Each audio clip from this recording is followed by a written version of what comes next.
So he allowed them to do that. They went out and got a big door just like this one. They went into the post office and they got a letter sorter from the post office. They attached it to the back of that door, and that's what allowed letters to shoot out of the letterbox live on the set. Now the letters themselves look just like this. They were designed by our graphic design team called Lena Lima, and they were in charge of designing anything for the films that has any words in it. So for example, our newspapers, our potion labels, the Marauders map, the black tapestry over there designed by them as well. We have got a cabinet later on in the tour about halfway around. Have a look at it, it has all their work in it. It's very, very, very cool and very, very detailed. But they created thousands and thousands of these letters for that scene alone in the very first film. Because as you're all aware, Harry didn't just get one letter or two letters, he got thousands of letters. So in that scene in the very first film, thousands and thousands of letters came out of that letter box. We've only got about 30, but it will still work in the exact same way. So if we're all ready, get your cameras out. In 3, 2, 1. You'll see that just as it did in that scene in the very first film, these letters do actually shoot out of that letter box. Now unfortunately, someone's job on set as part of the crew was to lift all these letters up and reset this ready for the next scene. So as for that right now, if we pop over there, my colleague Emily has some visual effects to show you all as well. Now for the first time here at the studio tour, we have dressed the Great Hall just like it was during the OWL exams in Harry Potter and the Order of the Phoenix. And you might remember the scene where Fred and George Weasley come bursting through those Great Hall doors, flying down, letting off a very colourful array of fireworks, and culminating one huge dragon firework that chased out Professor Umbridge through those doors at the end there. Now we didn't use real fireworks for that because you can imagine it would have been very chaotic, but we did use an audio and lighting sequence just like this, along with some smoke machines to help create that real reaction from the actors and help sort out the lighting and effects that they would have needed in post-production. Now, if you look above you as well, you'll see we have the costumes of James and Oliver Phelps as playing Fred and George Weasley on their brooms flying through the halls. They love all this colourful chaos and mischief, and those are the original costumes as worn by James and Oliver Phelps. And you can still see in George's satchel there, he's still got some fireworks left over to explain. Pendulum. Now, anyone who has come to the tour previously, you might remember this pendulum from a little later on in the tour, but for the first time in about 15 years, it has finally been brought back into the hall for the first time since it was here in the Order of the Phoenix, swinging in the OWL exams, and it was a very spectacular piece to do. It was created. Going from one special effect to another, if you guys want to come on over here and gather around the barriers just in front, there's a little bit of a special effect down here with the OWL examination tables, which we will show you first. So feel free to get your cameras out if you'd like to film it. It is very quick effect, and also very loud, so if anyone is a little sensitive to sound, feel free to cover your ears. And if you are ready, we will be showing you this in 3, 2, 1.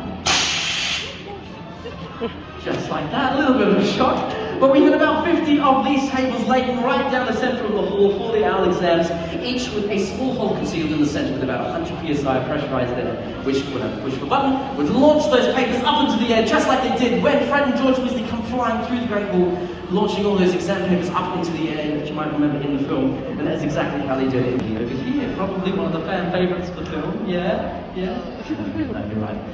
No, it's Dolores Umbridge, as played by Imelda Staunton, who did a fantastic job portraying probably one of the most disliked characters of the films, and also one of the pinkest. Remember her for her pink colour, as you can see here, but what people don't realise is that her pink colour actually changes throughout the films as time goes on. So right early on, when we first see her in the Order of the Phoenix, she is actually a very pale, sickly pink. And then as she gains more power in Hogwarts and the Ministry over time, her outfits get darker and darker and pinker and pinker and pinker in shade, until we end up with this lovely colour that we have right here.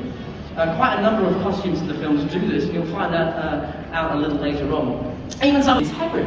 Now he was played by Robbie Coltrane, who was quite tall already, standing about 6'2", which is about Professor Snape's height over there. But evidently not tall enough to play the half-giant Hagrid, so he never actually wore this costume.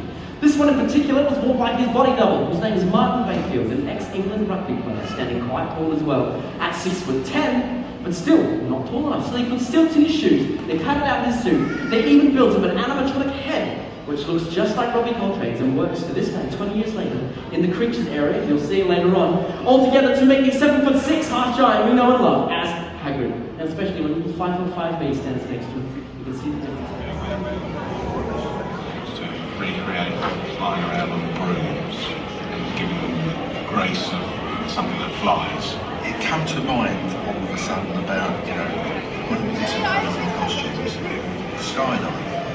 skydiving out of an airplane and following them with a camera at a certain amount of energy. Probably not practical, but just the way he's thinking is exciting. Oh, it doesn't fit like racing.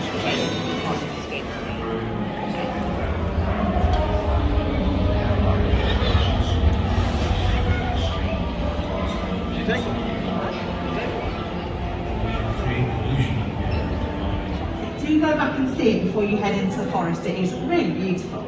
Now that cloak that you will see back there is the original one that Daniel Radcliffe actually opened when he was pretending to be Harry, opening some rather lovely Christmas presents. However, this just being a replica and the Celtic runes on it, and very similarly to Daniel's original cloak, it is also double-sided with the green. Now this is not something that we as viewers see on screen, because we only see the beautiful velvet side. However, this green, which is a very particular kind of green, is used a lot in CGI visual effects work, often called green screen.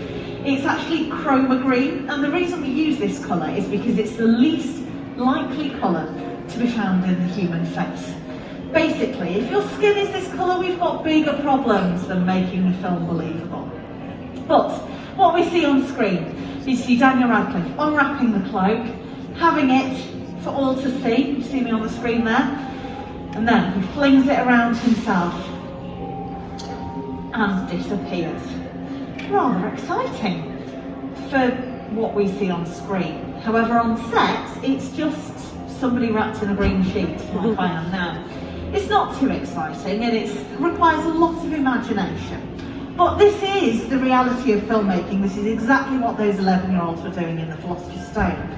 However, we are now in 2022, and I've got some 2022 technology to show you. So, if we step into the Gryffindor common room, like so, where we first see the invisibility cloak, what happens is I can have the cloak, swirl it around myself, and disappear! How cool is that? So this is then what we see on screen, and the magic behind this is that this camera is removing anything that is this lurid green colour, so the screen behind me, my whole body, and then replacing it with the image that we've chosen, in this case, the Gryffindor common room. Now, this is all well and good for me to be playing around like this with the invisibility cloak, but I'm very aware that you guys aren't getting to play with anything, so would you mind if I taught you some fun things?